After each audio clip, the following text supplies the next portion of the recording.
Gilles, je commencerai peut-être par vous poser la question où vous en êtes rendu dans votre projet. Bah, écoutez, comme vous voyez derrière, moi, dans mon atelier, j'ai effectué 10 œuvres. Donc la première qui est par ici et la 10e qui est par ici. Un jour, une actualité, une œuvre. Je fais 30 jours. Je suis au 10e jour. Il me reste 2 tiers de cette temporalité, de cette période de temps. Donc je vois une finalité à la fin des 30 jours. Voilà la première œuvre, qui était une œuvre en lien avec une actualité au niveau de la mousson en Inde. Une cartographie du parc Kruger, une tuerie avec des impacts de balles. Ça, c'était les foyers de feu qui se passaient un peu partout, mais notamment en Grèce. Les abeilles, les pesticides, des gangs qui s'entretuent à Montréal, la déforestation en Amazonie. Ça, c'est sur 9/11. Il y a un fait divers qu'on trouve un bateau au milieu de l'autoroute. Et ça, c'est un cyclone qui arrive vers les États-Unis, qui est le 6e.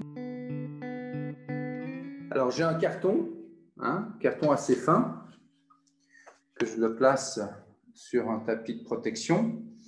Et j'entame en fait mon poinçonnage avec des outils pareils qui possèdent différents diamètres. Donc, je commence par enlever les aspérités dans le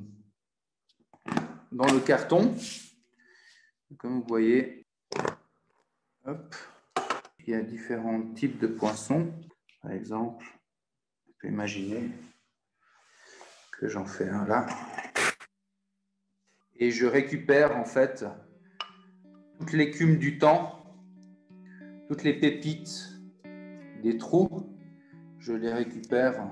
Est-ce que quand vous percez les trous, est-ce que vous avez créé un canevas avant ou c'est vraiment par l'article du journal que vous avez lu et c'est vraiment là qu'il y a une inspiration qui vient puis c'est à ce moment-là que vous poinçonnez? Alors c'est vrai que dès lors que je lis attentivement l'article, j'arrive déjà avec une intention très précise, conceptuellement. Donc chaque œuvre est approchée conceptuellement complètement différemment. Le sens du trou du poinçon varie, bien évidemment. Si c'est de la déforestation ou si il y a une tuerie, par exemple. Et donc, mais ce qu'il y a, c'est comme si, alors au départ, l'article avait une importance vraiment primordiale.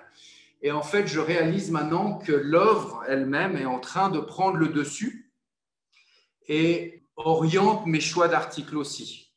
Donc, il y a une certaine composition, il y a un certain rythme, il y a une balance dans la composition actuellement.